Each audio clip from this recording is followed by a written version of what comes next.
There is a silent mutation occurring within you that no one warned you about. It is a shift that doesn't care about your age, your career, or your status.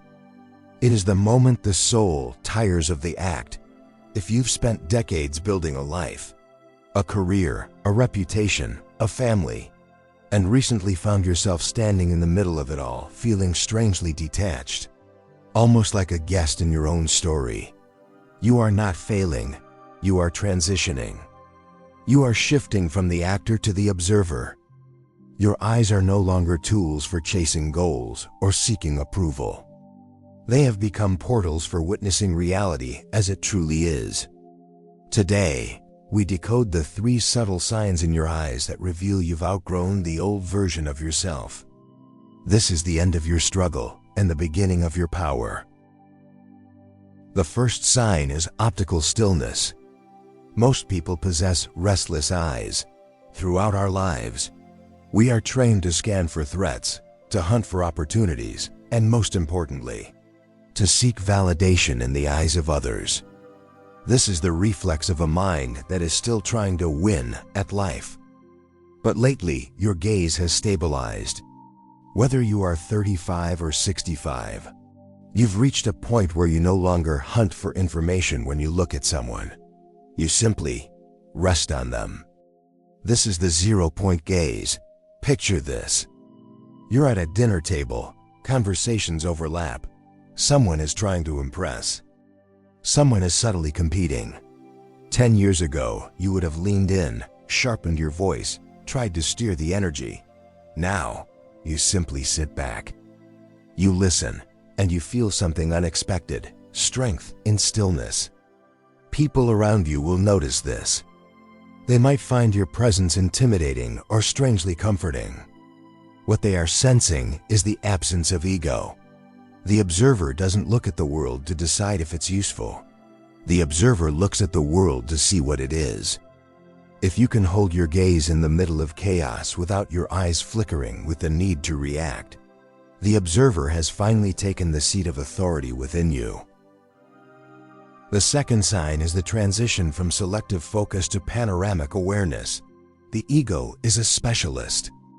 It must focus on the problem, the debt, the deadline, or the regret. Focus is the prison of the striver. But as your soul matures into the observer, your vision begins to expand to the periphery. Have you noticed that you can now sit in a crowded room and for the first time, you are more aware of the silence beneath the noise than the noise itself? You are aware of the space between objects. You might be sitting in traffic.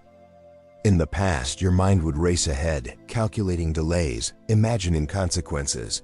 Now, you notice the sky, the rhythm of your breath, the fact that nothing is actually attacking you.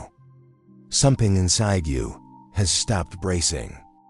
This happens because you are no longer trying to extract a result from life. When urgency dissolves, perception widens. You are no longer staring at life through a keyhole. You are standing in the room. You are beginning to see the weave of reality itself. The triggers that used to cause you panic now feel like distant echoes. You aren't losing your edge. You are gaining freedom from the old narrative that once controlled you. The third sign is the most profound, the mirror effect. As you reach this stage, your eyes lose the opacity of a person with a hidden agenda. You no longer look at the world wanting to be someone. You become translucent. When people look at you, they no longer find a character to interact with. They find a mirror.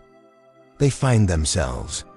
This is why strangers may sometimes open up to you without knowing why, and why certain people grow uncomfortable. Not because you judge them, but because you no longer participate in the unspoken performances they rely on. To carry the mirror mark means you have stopped projecting. You don't want anyone to change.